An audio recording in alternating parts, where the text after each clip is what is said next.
هاد السقسين كاع عباد من عوض بزاف بن الشيخية واش يقدوك ولا كذا دا رشيد علي يحيى نمياقر اكزاكتومون هدينا 2011 يغال ديك الغربة يغال واسع زمان عديني 5 سنة 6 تمدياز سنين نصح يخدمن مدين وين الو المادة جمع ذي مزين واد صندغال لا بويزي حسب يا ربي داغن سا كونتريبيو ا ليفاي الدخين ادخلوا المان le mérite, tout le mérite, et je le dis à chaque escale. Le mérite revient aux jeunes de cette association qui ont pris l'initiative. C'était Idriss Yalana, Snort Al-Awam, Maïsoula, محسوب le contact, ويقاريوا المدنوض غواسع. دونك دراشيد علي يحيى إيواشو دراشيد علي يحيى باش تنجا مسلاي وهضر غير حول نكا غاسينا يدهضر خاطر لو كانت قيمه وتفكر غير هذا غنكا دونك بزاف بن شيخ تعرض نزيد خاطر يتسكين قسماوني محباس 80 81 مي 81 محبس الحراش لو 19 مي 81 وقال خثيت خاطر تيدينيغ زري واش تيدينيغ وريضا راه كان جبكايس إضرا جبكايس قل دزاير انك جيتي توديون قل دزاير راه كاع النبع معنا تقولها توجور هو اللي قرن صلاة الدبزة ذي القلة المسلمين غير أنا كان نخوص لا تحوجوه نسينالون على ما لا يسنس دراشيد قرأت كشي tu es plus un homme de culture c'est une référence يكتب مثلا il est à son 4e livre le dernier livre مثلا اللي هنا يتنوز et l'occasion مثلا الزاتوان à la fin de la conférence il peut dédicacer les livrines اسميس l'Algérie à la croisée des chemins. Et pour faire la démonstration qu'ils sont plus arabes que les arabophones, au lieu de choisir un parmi eux qu'ils connaissent bien, qui peut faire face à la situation, eh bien, ils ont choisi Messali Hadj, qui encore une fois n'a pas la formation voulue, mais a les qualités morales, cette fierté très algérienne, les qualités morales et politiques voulues. Je tenais à le dire parce que ça a continué de manière constante. Ils étaient victimes de l'aliénation nationale. Certains là, mais de manière générale, lorsqu'on parle dans le domaine politique, eh bien, il faut pratiquer une politique arabe. Et puis, quelle différence y a-t-il? Et ça, c'est le piège qui a été tendu déjà à l'époque de la conquête de l'Afrique du Nord. À l'époque de la conquête de l'Afrique du Nord par les Omeyyades. Il ne faut pas oublier qu'en ce qui concerne le prophète, il faisait une distinction très nette entre les Arabes musulmans et les non-arabes musulmans. La distinction était très nette, il l'a établie. Tout au long de sa vie, avec certains éléments persans qu'il avait dit sous Athénéen, les autorisant même à prier en persan, en iranien dit sous Athénéen. Et puis, à sa dernière visite à la Mecque, il s'est retrouvé au Mont Arafat, on lui a posé la question, il a été d'une clarté totale.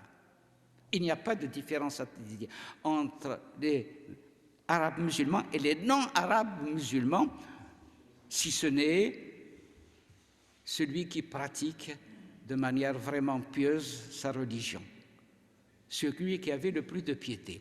Mais il a souligné le fait qu'il y avait des arabes et des non-arabes. Les Omeyyades, qui sont les fils de l'ennemi des ennemis du prophète. Lorsqu'ils ont Abu Sufyan, sa femme Hind, qui est une personnalité qui est absolument remarquable, c'est eux qui ont mené la guerre contre le prophète. Ils ont tout fait pour ils l'ont chassé de la Mecque, ils lui ont fait la guerre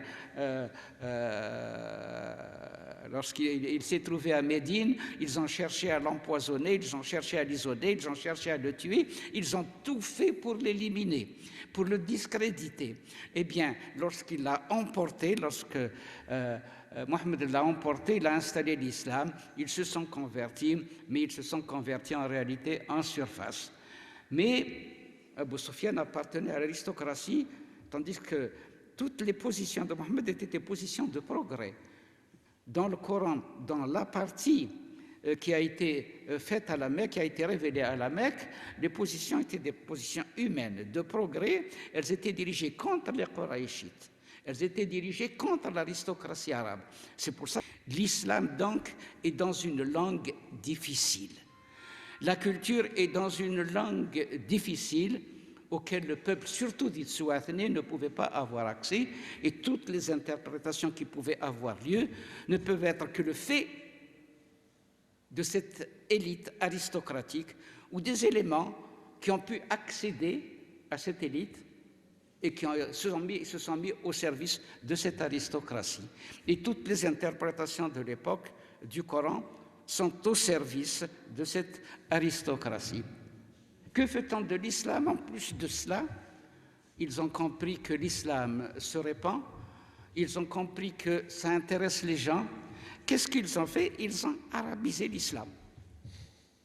Ils ont créé une confusion entre l'arabité et l'islamité. Ils l'ont répandu, pas simplement en Arabie, ce n'est pas si important que cela, mais ailleurs, c'est quand même important.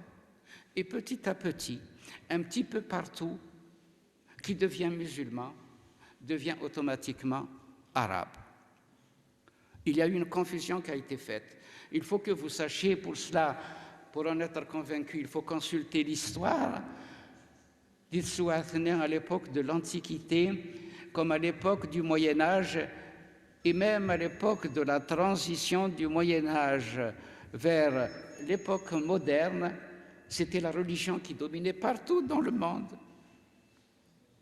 L'identité religieuse l'emportait sur l'identité du pays, partout, dans la chrétienté, en Inde, et évidemment davantage dans l'islam, et cela s'est fait encore une fois de manière très habile, très déterminée par les dirigeants omeyyades dans un premier temps, abbassides par la suite.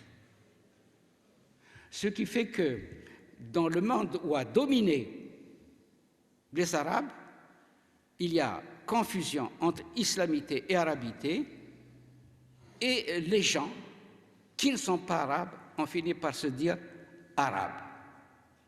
Il y a eu une insurrection de la Perse, comme on le sait. Je ne vais pas m'étendre davantage, je m'oublie de Kini lorsque je parle. Je me suis dit, je vais être lent dans mes explications, mais je m'oublie toujours.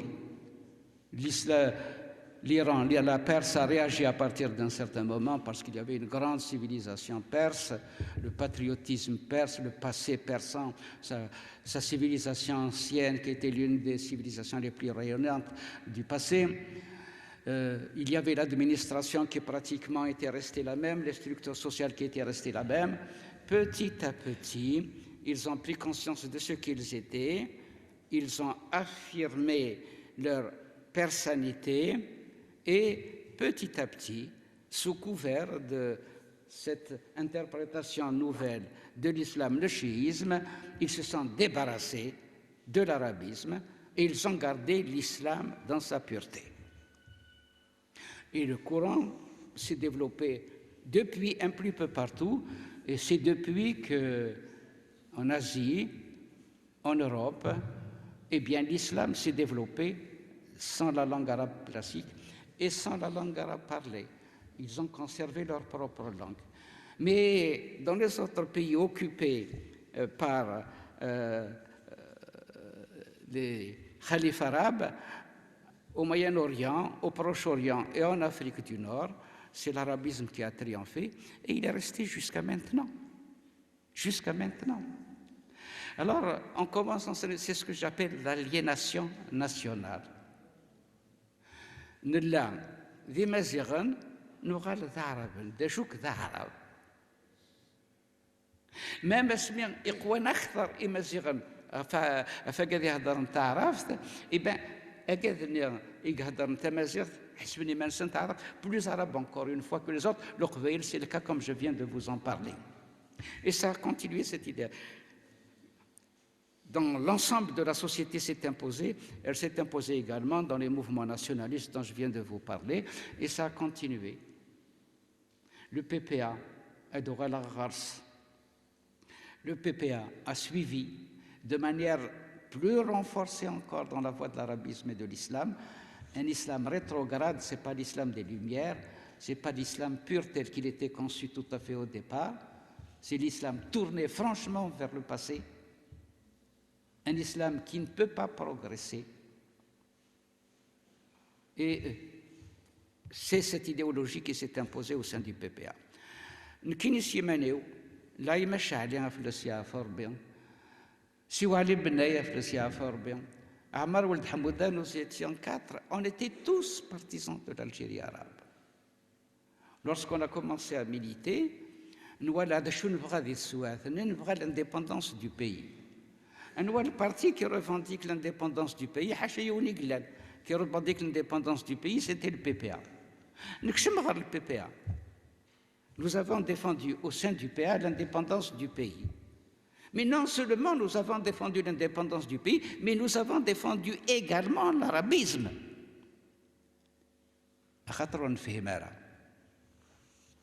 Et puis qu'est-ce qui s'est produit? Nous avons appelé le PPA dans les mots d'ordre qu'il nous disait, dans les rares conférences qu'il tenait, dans les rares écrits qu'il nous faisait parvenir, la pensée était vide. Et je suis l'index, il n'y a pas grand-chose. L'indépendance, c'est vrai, ça retenait notre attention, et puis ça revenait constamment, l'Europa ou l'Islam, l'Europa ou l'Islam. Finalement, on s'est dit, qu'est-ce que c'est que ça? Mais il ne nous forme pas. Un militant, un homme, lorsqu'il entre dans un parti, il faut qu'il se forme, il faut qu'il se développe, il faut qu'il élargisse ses connaissances, il faut qu'il soit davantage motivé pour lutter. Et rien de tout cela. Il y a là l'arabisme et l'islamisme qui motivent tout le reste. Voilà.